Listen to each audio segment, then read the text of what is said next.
Class 10 गुप्त वंश पढ़ लिया था अपन ने। गुप्त वंश का अंत हो गया था। उसके बाद आता है वर्धन वंश। इसे पुष्यभूति वंश भी कहते हैं क्योंकि इस वंश की शुरुआत पुष्यभूति नामक व्यक्ति के द्वारा की गई थी। पुष्यभूति वंश भी इसे कहा गया है। इस वंश में 3 व्यक्ति महत्वपूर्ण हुए हैं। 3 भाई थे ये, प्रभाकर वर्धन, राज्यवर्धन और हर्षवर्धन। इनकी एक बहन भी थी, राजश्री।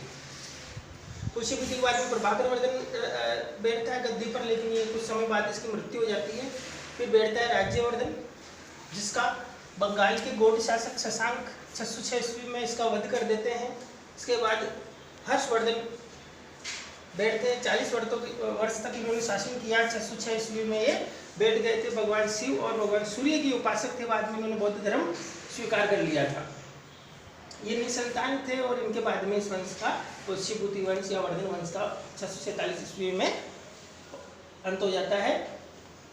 अगर कुछ घटनाएं अगर हम देखते हैं तो जब शशांक ने 606 ईस्वी में राज्यवर्धन का वध कर दिया था, तो उस समय राजश्री जो इनकी बहन थी वो अपने प्राण बचाकर कहीं दूर निकल गई।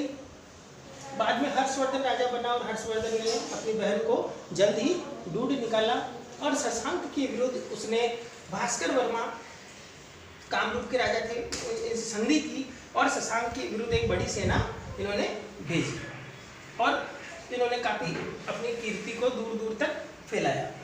हालांकि 620 ईस्वी में जो पुलकेशिन द्वितीय है, चालुक्य राजा, इन्होंने नर्मदा नदी के तट पर इनको पराजित कर दिया था, ऐसा उल्लेख मिलता है। इसके अलावा हर्षवर्धन के पूरे काल में पराजय का ऐसा उल्लेख नहीं मिलता है। इन्होंने अपनी राजधानी कन्नौज को बनाया और महाराजा धीराज की उपाधि धारण की। हर्षवर्धन के काल में चीनी यात्री ह्वेनसांग के आने का वर्णन मिलता है। इस वंश के पतन के बाद में हम पाल वंश को पढ़ते हैं। पाल वंश की स्थापना 650 ईस्वी में बंगाल में गोपाल नामक व्यक्ति ने की थी। इस वंश का प्रथम महान शासक धर्मपाल हुआ है।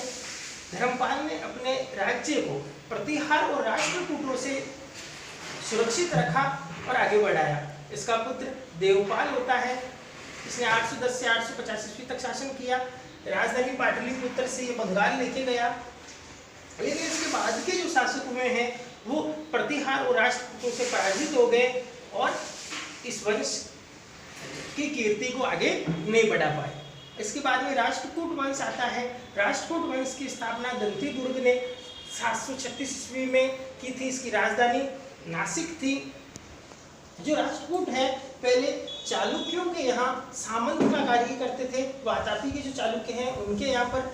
बाद में इन्होंने चालुक्य राजा कीर्ति वर्मा का वध कर दिया, इसको पराजित करा और खुद राजा बन गए। इस तरह से राष्ट्रकूट वंश में दंती दुर्ग नामक व्यक्ति ने इसकी स्थापना की थी। चालुक्यों के ये सामंत थे, इनको पराजित करके ये राजा बनते हैं। अगर हम कुछ इनके तथ्य देखते हैं, कृष्ण प्रथम ने एलोरा के कैलाशनाथ मंदिर का निर्माण करवाया।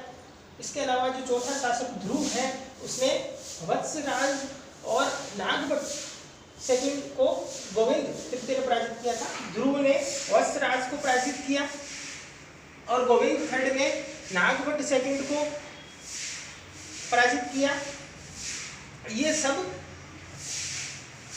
ये दोनों जो राजा हैं वत्सराज और नागभट्ट, ये प्रतिहार शासक थे। इसके अलावा गोविंद थर्ड ने धर्मपाल को पराजित किया, ये पाल राजा था। इसके बाद का जो शासक होता है अमोघ वर्ष, इसने 64 वर्ष शासन किया, लेकिन ये शांतिप्रिय शासक था। इसने अन्य राजाओं पर आक्रमण नहीं किया। इसके बाद में अपन प्रतिहार पढ़ेंगे और प्रतिहार के बाद में पढ़ेंगे कि कैसे ये कन्नौज को प्राप्त करने के लिए पाल, राष्ट्रकूट और प्रतिहारों में त्रिकोणीय संघर्ष चलता है।